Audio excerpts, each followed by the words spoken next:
My name is Andreas Russo, and in this video, which is actually an explanation of what is in the book that we have published, which you can actually get free of charge if you just get it from the link below. You can get it from Amazon if you want. In this video, what we're going to do, we're just going to talk about one of the ways to avoid tenants that are a problem and avoid going through evictions. One of the best ways is to get something called Guarantor.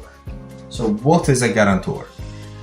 A guarantor is somebody who guarantees a contract or a rent or any sort of contract really. You can be a guarantor for a mortgage, you can be a guarantor for a contract, you can be a guarantor for a tenancy agreement, you can be a guarantor for many things. As soon as you become a guarantor, you are taking on the same responsibility as the person who you're guaranteeing. Say for example in an AST, in a short haul tenancy agreement, if say for example I'm the tenant, if I've got a guarantor, the guarantor is assuming the same debt as I do. So if I stop paying, the guarantor is also somebody who's going to be falling on the debt. So the guarantor is just as responsible, can be sued for that debt successfully through the courts. So that is what a guarantor does.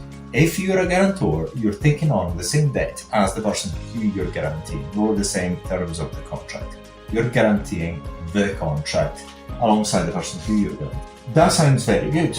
However, not all guarantors are 100% bulletproof. So I'm going to tell you a story about that. But what I normally do for any of my prospective tenants, I always ask one question: do you have a guarantor? And then if they have a suitable guarantor, usually I don't even ask for a deposit. I really couldn't care less about a deposit. I'd rather not have any deposit because it's more of a pain in the neck than anything else. Over the years now, I've realized deposits are good for nothing. If the people are good, you don't need any deposits anyway. If I ask a question, yes, do you have a guarantor? And they say no, I ask the following question: are you sure you're not able to get any guarantor whatsoever? Do you have any parents? Do you have any sisters? Do you have any family? It's actually quite strange how many English people say that they either have no parents, have no family, or they don't speak to their parents, or they don't speak to the family. Then I've asked them, well, do you have anyone who trusts you at all, to trust you enough for them to be a guarantor? If they get a strong answer no, I've got a few alarm bells that are ringing, because I'm thinking, if you've been in this world for 30 years, 20 years, or whatever else, and nobody really trusts you, that you're not going to screw over a landlord, and they know you, and they don't trust you with that, they really don't trust you, they don't love you as much in order to do that for you, maybe there's something wrong with you. But said that, I don't always really require guarantors. It really depends on the situation. So that is what I think. You don't have a guarantor, you really don't have anyone who can guarantee for you. If they know you, they don't guarantee for you, why should I actually trust you? That is what I think. If not, somebody who knows you for so long, you've got so many people who've been in contact with for so long, you're not good enough with them that they are willing to do something of the sort. Do I really trust you? That's what I think. But be careful, because what I've got the story here, it's not all guarantors. You just get a guarantor and that's it. No. Guarantors are as good as what you can actually have them. Let's put it this way: if you cannot trace down a guarantor and be able to sue them successfully, and they cannot actually, when you sue them, they're not able to escape, they've got to pay the debt, they're good guarantors. So what I do is now I get guarantors who have either a flat, a house, they're owners, or a flat, a house, and a business, a limited business, or they've got a trade of some sort, or they're doctors, one of the doctors, or very high-flying jobs. Why is that? Because if they do own a flat, a house, a business, then immediately nothing will ever happen to the rental agreement. Basically, you're going to get your rent, no problem.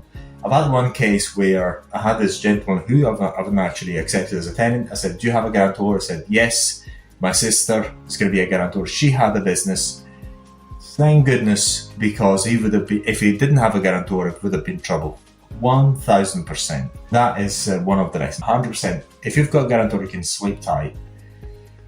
But the right type of guarantor, somebody who owns a flat or a house or a business, some owner of some sort. Why? Because then they're very reliable people. It's not as if you're actually looking to sue anyone, you're not. But the thing is, if they own something, a business or a flat or a house, they are responsible people. If something goes wrong, you're not going to get the tenant to live in your house, flat, room, whatever it is, for free for too long. They'll move out with very, very quickly if they cannot pay. So that is what you're counting on. This is what you're banking on, is the peace of mind.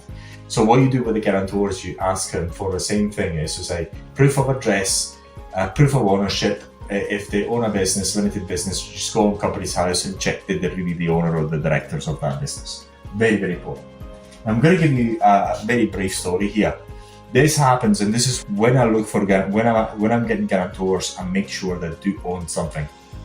It was maybe 6-7 years ago. I cannot quite remember. I have a flat in Scotland, which I still own. I own everything. I buy things, I never sell. And I had a couple, two girls, very young, who wanted to rent that flat.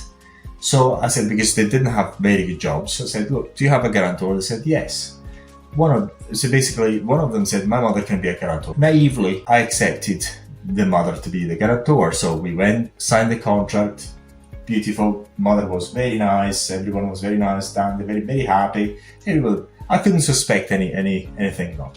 So it was a joint tenancy agreement, assured, ASD, joint, and the two names plus the guarantor. So I was so sure that everything would have gone fine, because I've had two people on the tenancy agreement, so both of the two people were responsible for the contract, plus had a guarantor. So I could not think that things would have gone bad, and yet they did go bad. What happened is, after maybe 2 to 3 months, I received an email saying, look, one of my friends has moved out, I want to stay in the flat, I want to take on the tenancy, it's not a problem, I'll pay the rent. And then soon after, she said, well, I can't afford the rent. Very little rent, by the way. So what I've done is, as soon as that happened, I just phoned the guarantor, the mother. The tone flipped completely. The guarantor said to me, well, there's nothing I can do. The government needs to pay for them, so you have to claim money from the government. So basically, she asked me, as a landlord, private landlord, to start claiming money from the government. It was completely insane. And I said back, well, you are the guarantor. You're just responsible for the rent as your daughter is, so can you please pay? She hung up the phone.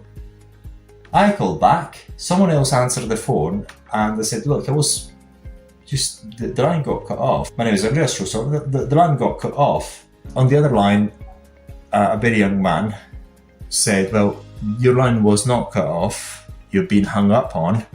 My mother does not want to speak to you.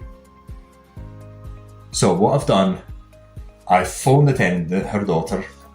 Basically, the mother was, the guarantor stroke mother was, her attitude was, I don't care, the government needs to take care of it, I don't have any money, you sort yourself, you as a landlord, you claim the money from the government. So I phoned back the tenant. Thank goodness that she was quite understanding. Very likely, she did not want to get herself into trouble, neither did she want her mom to get into trouble. So I said, look, your mom does not want to pay, so I can sue your mom.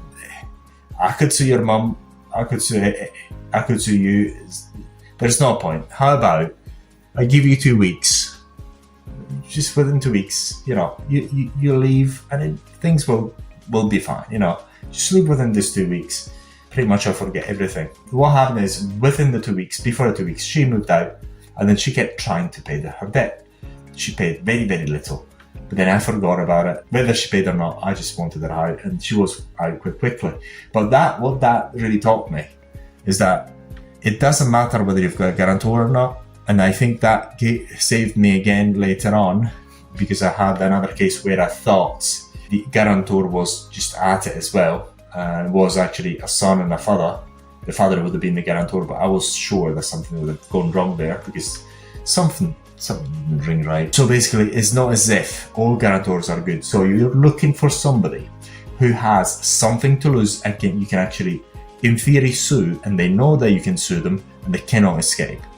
If they own a business, a house, or something, they will not be able to escape. They know it, so if something goes wrong, you'll not have problems with the non-paying tenant in your asset, in one of your flats, houses, whatever you may have. That's very important. We hope that this video was of great use. I think it's quite useful information. Please get the book, click on the link below. It's free of charge, and thank you very much for watching.